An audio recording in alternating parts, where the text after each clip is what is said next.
Hey there, mga my loves. Virgo, thank you so much for always being here with me in this channel, babe. So before we start your reading, ng content pala natin ngayon is, ano ba itong mga bagay na to na hindi mo mapipigilang hindi mangyayari? So yun yung aalamin natin, no? So before that, let me just greet, hi new subscribers. Thank you so much, no, for being here with me. So ako po si Yan. Welcome. Tuloy po kayo dito at sana magstay po kayo together with my pabalik-balik na mga viewers and subscribers. Thank you so much everyone. Yan, from the bottom of my heart. Sa inyo mga babes, kung hindi niyo pa po alam, ang ating link no sa aking isa pang channel is nasa description box. So pwede rin po kayong tumambay dyan. At sa mga nandiyo dyan na, thank you po sa inyong walang hanggang support. So yeah, yan mga babes. So you can also like and share this channel and my other channel, no? Yan. So thank you. So yun nga, let's get into your reading, Virgo. Alamin natin. Thank you, angels and spirit guides. Archangel Michael, can you please show me, ano ba itong mga bagay or situation or pangyayari na hindi maiiwasan ni Virgo na mangyari or maganap? Can you please show me? This is for Virgo. Mga bagay or situation, pangyayari na hindi mapipigilang hindi maganap ni Virgo.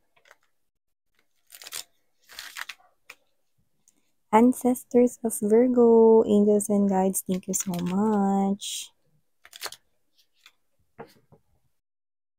Let's see. Wala tayong gender, babae, lalaki, LGBT, cross-watchers. Pwede niyo pong i-flip yung roles if you want. And of course, at the end of the day, you always have your free will. Na free mong gamitan yan. No? Anytime at anong oras. Okay, let's go ahead and check this for you, Virgo. But let me just do the honor first by laying all the energies sa ating table. You do have here the 7 of Cups, 6 of Wands, the 8 of Wands, 3 of Coins, 8 of Coins, 10 of Cups. Gusto na itong sumali? So, idadagdag natin yan. Ooh! Wow! Okay. Full card energy, 5 of Pentacles in the world.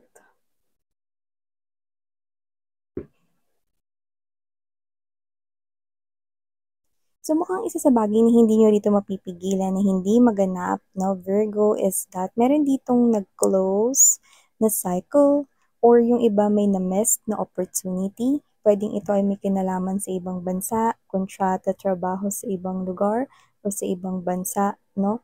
At posibleng yung iba na-miss yung opportunity na yan, no? O yung iba posibleng hindi nakabalik na dun sa work nila, no? Sa lugar ngayon or sa ibang bansa na, but it will be offer once again sa iyo, Virgo, no? And I'm picking up right here that universe is saying yes to this. Make sure to grab this opportunity because this is something here that you've waited. Ang tagal yung hinintay na magkaroon ulit ng ganitong klase ng same or similar opportunity. And I think it has something to do with money. Kasi yung nakuha kong mga energies is parang kailangan nila ngayon ng money or parang kayo ito na parang working left and right na showing all of your efforts right here, no, in making savings, no, or more savings dito. So you really need money, you really need more savings dito kasi marami kayong pinaplano na pag-usbong bubulol pag-usbong sana ng inyong kaperahan, no? Pero mukhang hindi magawa-gawa or napipindi yung plano na yan, no? Pero, ito na ngayon yung magpapadagdag ng ipon mo, oportunidad para magawa mo na at may isagawa mo na yung pinaplano mo, negosyo mo yan, or ikaw to na may balak kang bilhin, i-purchase, investment, whatever, related to your money or financial, it's coming sa inyo. Minsan mo na yung na-miss na opportunity, pero iyan ay mangyayari na ngayon. Yung iba, this is pertaining to love.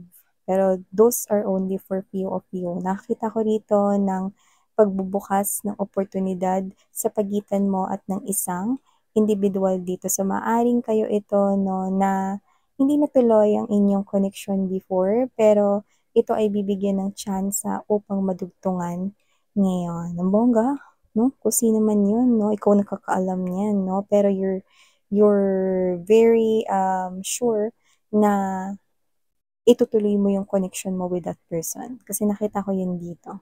Yan, no? So, it doesn't have to be that it's about your ex, yan, no? Pero about someone here na posibleng hindi naging kayo or naudlot, may mga ganun. So, just take how this resonates, okay? It will be offered to you once again.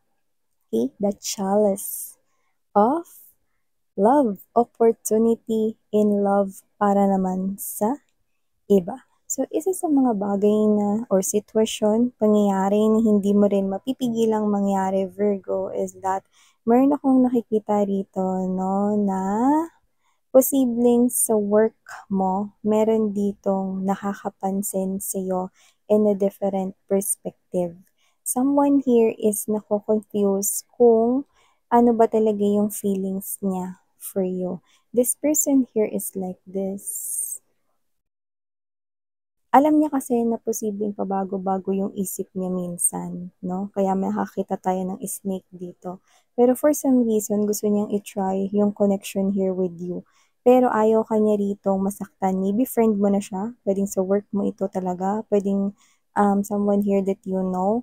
Alam niya that you are such a nice and kind person. So, ayaw niya rin saktan yung heart mo rito 'no. But for some reason, this person here is parang ayaw niya rin palampasin yung chance, 'no, na makilala ka 'no, in a different perspective. So, parang nagkakagusto itong isang katrabaho mo dito sa'yo or nagkakaroon po siya ng interest sa'yo.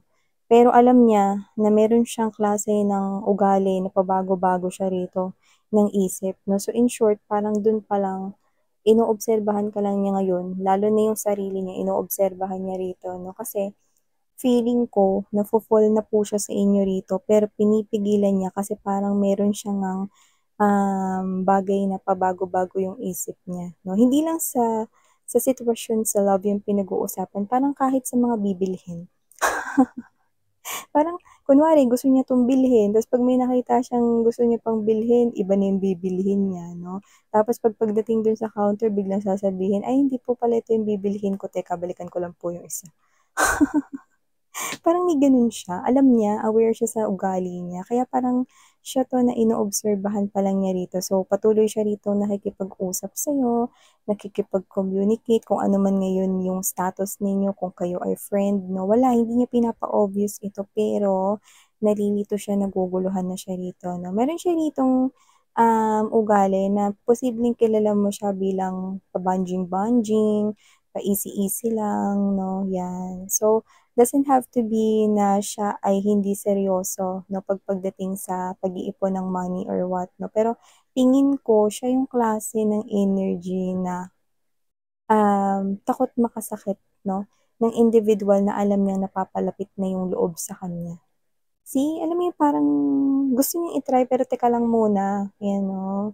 Parang siya mismo hindi niya parang mawarian yung sarili niya rito pero gusto niya kayo. Tingin ko alam niya yun. Kaya nga parang pinipigilan niya yung sarili niya na wag muna naligawan kayo or wag munang i-express or i-confess sa inyo yung bagay na 'to. Parang teka lang, 'yan 'no, may space siya ritong binibigay sa sarili niya rito pero hindi siya umiiwas sa'yo. Wala, wala talaga ikaw kamalay-malay, Virgo, 'yan 'no. So yun, hindi mo mapipigilan rito na ganyan siya sa'yo. Kasi unang-una sa lahat wala kang alam. Wala kang nalalaman na ganyan siya. Kinanta lang natin ngayon. So, maliban diyan, isa sa bagay na hindi mo mapipigilang mangyari, ang ganda, 'no? Kasi nakikita ko rito na may success, Six of Wands energy. Ang Six of Wands energy matagal nang nilalaban na na tsansa or opportunity 'no, na mag-shine ka naman sa iyong work, ayan 'no, sa iyong kaperahan dito 'no. So, posibleng ito ay promotion, Yan, no? Pero yung iba, nakita ko, regularization. So, it looks like running ka para ma-regular dito. And I think this is something here that will make you happy. You know, may mga nakuha tayong ganun siguro, mga bagong job lang yan, bagong career na pinupurso ninyo, but you will surely love what's gonna happen next because it's victory. People right here are choosing to work with you because they find you charming, so appealing, at magaling ka. May skills ka at talento na pwede mo talagang i-share dyan sa company that you're working with. So, whether this is a new job for a lot of you, but for some of you, this is something here that you've been working and showing a lot of effort and passion. You love what you're doing and you're focused and you're detailed about this, and now you're winning. This is something here na recognition, promotion, crediting something, and it's definitely money, money for my Virgo people out there. Wow, congratulations, sweetheart. So yeah, another na hindi niyo mapipigilan ritong mangyari, no, is meron kayo rito. Mabilis ko itong nakikita, kaya iba nangyayari na to ngayon at yung iba posibleng papasok na ito, papangyayari na, no, mangyayari na, kumbaga, papangyayari. Excuse my Tagalog word. So, go back tayo rito. So, we have here this Ten of Cups energy and the Queen of Cups. Nakalimutan ko yung zodiac sign na nakakuha nito.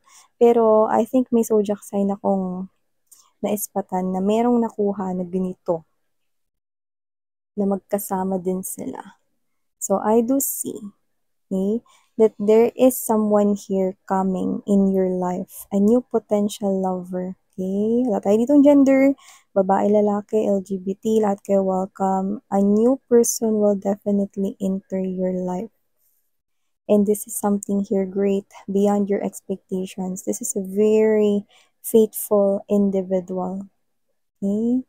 But this person right here will love you and your family na i-create ninyo together, no? Hanggang sa lumaki yung mga bata, magkakasama kayong dalawa, suportahan, you are on the same page with this person, there's reciprocity.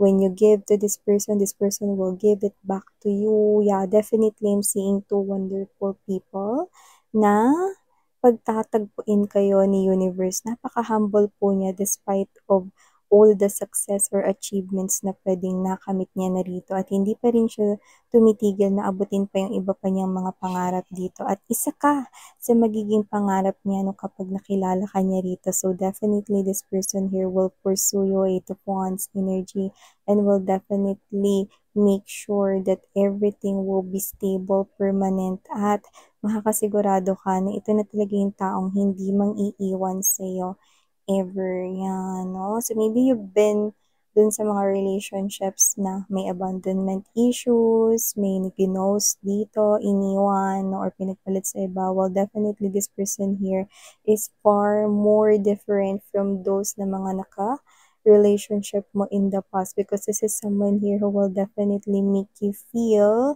na ikaw na talaga ay kanya ritong special na significant other. So, all of the cups, I failed dito. So, ibig sabihin, this person here, you will be so happy, fulfilled, and contented sa kanyang presence sa buhay mo. Tara, you could be meeting this person here in one of your troubles.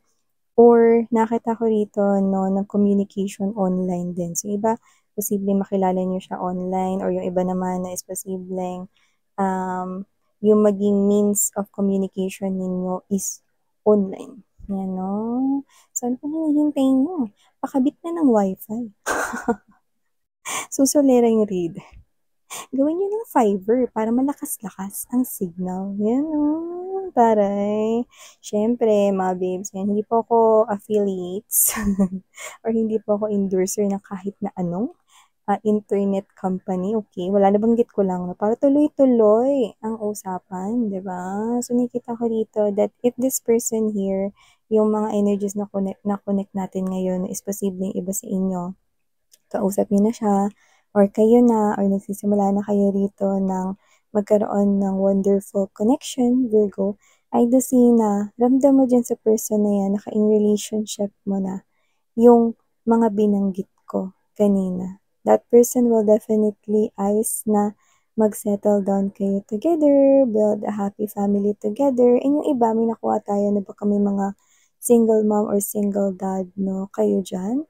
Pero nakita ko rito, natanggap niya ang inyo ritong mga anak or anak, no? At yan ay tuturing rin niya na parang kanya. And you will live happily ever after right here. Na such a fairy tale. That is my fairy tale love card, the Ten of Cups energy. So I do see that this person will be consistent in showing you how special you are sa kanya. And I think alam mo yan, ramdam mo yan, no?